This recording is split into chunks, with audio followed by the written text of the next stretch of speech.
ক্ষুব্ধ বিএনপি নেতাদের জবাব দিলেন মিজানুর রহমান আজহারী। জনপ্রিয় ইসলামিক বক্তা ডক্টর মিজানুর রহমান আজহারী সম্প্রতি যশোরে একটি মাহফিলে দেয়া বক্তব্য নিয়ে তৈরি হওয়া বিতর্কের বিষয়ে স্পষ্ট ব্যাখ্যা দিয়েছেন। 11 জানুয়ারি শনিবার রাতে সিলেট এমসি কলেজ মাঠে অনুষ্ঠিত তাফসিরুল কুরআন মাহফিলে তিনি বলেন, আমার বক্তব্য ছিল সাধারণ, এতে কোনো নির্দিষ্ট রাজনৈতিক দলের নাম উল্লেখ করা হয়নি। তবুও কিছু রাজনীতিবিদ বন্ধুরা এটি নিজেদের গায়ে মেখে ক্ষুব্ধ প্রতিক্রিয়া জানিয়েছেন। তিনি আরও বলেন, দেশে 48টি নিবন্ধিত রাজনৈতিক দল রয়েছে। আমার বক্তব্যে কোনো দলের নাম উল্লেখ না থাকা সত্ত্বেও যারা এটি নিয়ে প্রতিক্রিয়া দেখিয়েছেন তাদের এই আচরণ অযৌক্তিক।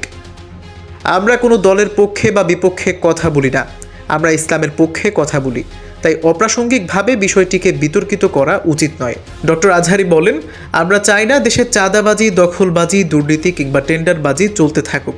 ক্ষমতার পালাবদলের সময় আমরা দেখেছি প্রতিটি সরকার দুর্নীতির ফিরিস্তি প্রকাশ করে।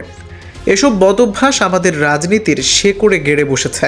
এখন আমাদের পরিবর্তন দরকার। প্রতিটি রাজনৈতিক দলকে প্রতিজ্ঞা করতে হবে যে ভবিষ্যতে তারা আর দুর্নীতিতে লিপ্ত হবে না। তিনি আরও বলেন, যদি রাজনীতিবিদরা এই ধরনের সাধারণ কথাকে নিজেদের গায়ে মাখেন তবে জনগণের মধ্যে নেতিবাচক বার্তা পৌঁছাবে। এটি আমরা চাই না। আমাদের উচিত নতুন ভোরের বাংলাদেশে ঐক্যবদ্ধ হয়ে দেশের উন্নয়নে কাজ করা। উল্লেখ্য, যশোরের একটি মাহফিলে দেয়া ডক্টর মিজানুর রহমান আজহারীর একদল খেয়েছে আরেক দল খাওয়ার জন্য প্রস্তুত বক্তব্য নিয়ে রাজনৈতিক মহলে তুমুল আলোচনা সমালোচনা শুরু হয়েছে। তবে আজহারী এটিকে অযথা বিতর্ক বলে অভিহিত করেছেন।